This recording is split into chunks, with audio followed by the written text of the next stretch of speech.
क्या ईरान सच में अमेरिका का असली निशाना है या फिर ये सिर्फ एक बहाना है और असली टारगेट भारत है? क्या डोनाल्ड ट्रंप एक बार फिर टैरिफ को हथियार बनाकर भारत पर दबाव बनाने की कोशिश कर रहे हैं? ये सवाल इसलिए उठ रहे हैं क्योंकि ट्रंप ने ईरान के साथ व्यापार करने वाले देशों पर सीधे 25% टैरिफ लगाने का ऐलान कर दिया है और इसका असर कहीं ना कहीं भारत पर सबसे ज्यादा पड़ता हुआ नजर आ रहा है। नमस्कार, मेरा नाम है लक्ष्मी। देखिए, पहली नजर में यह फैसला ईरान को घेरने की अमेरिकी रणनीति का हिस्सा लगता है, लेकिन जब इसकी टाइमिंग, बैकग्राउंड और भारत अमेरिका रिश्तों को ध्यान से देखा जाता है तो तस्वीर कुछ और ही कहानी कहती हुई दिखती है। डोनाल्ड ट्रंप का ये टैरिफ बम ऐसे वक्त पर फोड़ा गया है जब भारत और अमेरिका के बीच लंबे समय से अटकी हुई ट्रेड डील पर बातचीत दोबारा शुरू होने की उम्मीद जताई जा रही थी। दिलचस्प बात यह है कि कुछ ही घंटे पहले अमेरिका के भारतीय राजदूत ने भारत को अमेरिका का सबसे अहम साझेदार बताया था, लेकिन उसके तुरंत बाद ट्रंप ने ईरान से जुड़े हुए इस 25% टैरिफ का ऐलान कर दिया और यहीं से सवाल उठता है कि क्या ये महज संयोग है या फिर सोची समझी रणनीति ताकि भारत पर व्यापारिक दबाव बढ़ाया जा सके। अब अगर भारत की स्थिति को समझें तो तस्वीर और भी ज्यादा गंभीर हो जाती है। अमेरिका पहले से ही भारत पर कुल 50% टैरिफ लगाए हुए है, जिसमें से 25% रूस से तेल खरीदने को लेकर जुर्माने के तौर पर लगाया गया है। अगर ईरान के साथ व्यापार करने को लेकर नया 25% टैरिफ भी जुड़ जाता है तो भारत पर अमेरिकी टैरिफ 75% तक पहुंच सकता है। इतना भारी टैक्स किसी भी देश के निर्यातकों के लिए लगभग बाजार बंद होने जैसा होता है और यही वजह है कि इस फैसले को भारत के खिलाफ एक बड़े दबाव के तौर पर देखा जा रहा है। सबसे दिलचस्प बात यह है कि ईरान का सबसे बड़ा व्यापारिक साझेदार चीन है, लेकिन ट्रंप की सख्ती का असर भारत पर ज्यादा पड़ता हुआ नजर आ रहा है और यही वजह है कि एक्सपर्ट्स ये सवाल पूछ रहे हैं कि अगर मकसद सिर्फ ईरान को घेरना होता तो फिर सबसे पहले चीन पर इतना बड़ा दबाव क्यों नहीं बनाया गया? क्या इसकी वजह यह है कि अमेरिका भारत को ट्रेड डील की मेज पर अपनी शर्तों पर लाना चाहता है और टैरिफ उसी दबाव का तरीका है?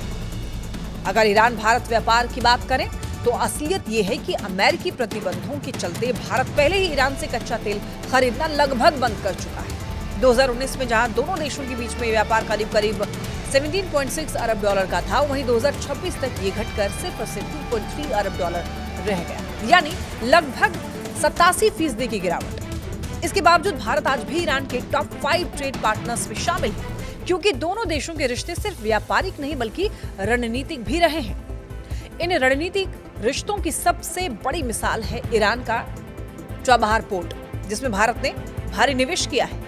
ये बंदरगाह भारत के लिए इसलिए अहम है क्योंकि इसके जरिए भारत पाकिस्तान को बाईपास करते हुए अफगानिस्तान और सेंट्रल एशिया तक पहुंच बना सकता है। हालांकि देखिए, फिलहाल चाबहार पोर्ट को लेकर के भारत को थोड़ी राहत जरूर है, क्योंकि अमेरिका ने पिछले साल यहां पर किए गए निवेश को लेकर के 6 महीने की अस्थायी छूट दी थी, जो कि 29 अप्रैल को खत्म होने वाली है। लेकिन सवाल यह है कि उसके बाद अमेरिका का रुख क्या होगा? इसी बीच एक और चिंता बढ़ाने वाली बात सामने आई है। अमेरिका में एक ऐसा विधेयक लाने की तैयारी है जिसमें अमेरिकी प्रतिबंधों के बावजूद रूसी तेल खरीदने वाले देशों पर 500% तक टैरिफ लगाने का प्रस्ताव है और खुद डोनाल्ड ट्रंप इसे समर्थन दे चुके हैं। अगर ऐसा होता है तो भारत जैसे देशों पर दबाव कई गुना बढ़ सकता है और ये सिर्फ संकेत देता है, ये साफ तौर पर संकेत देता है कि आने वाले समय में टैरिफ अमेरिकी विदेश नीति का सबसे बड़ा हथियार बनने वाला है। इस पूरे मामले पर अमेरिका के पूर्व deputy assistant secretary of state Evan Feigenbaum का बयान भी काफी ज्यादा अहम माना जा रहा है।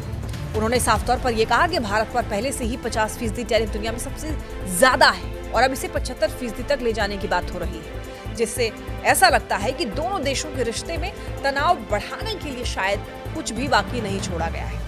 और ये बयान दिखाता है कि अमेरिका के अंदर भी ट्रंप की टैरिफ नीति को लेकर सवाल उठ रहे हैं। तो आखिर निष्कर्ष क्या निकलता है?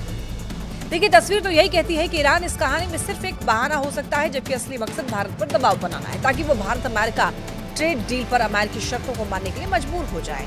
लेकिन भारत की विदेश और व्यापार नीति का इतिहास ये बताता है कि देश दबाव में नहीं बल्कि अपने रणनीतिक हितों को ध्यान में रखकर फैसले करता है। तो अब ये देखना होगा कि क्या ट्रंप की टैरिफ राजनीति भारत को झुकाने में कामयाब होती है या फिर भारत इस दबाव को एक और चुनौती की तरह लेकर के अपनी शर्तों पर आगे बढ़ता है, क्योंकि ये लड़ाई सिर्फ व्यापार की नहीं बल्कि भारत की आर्थिक और रणनीतिक आजादी की भी है।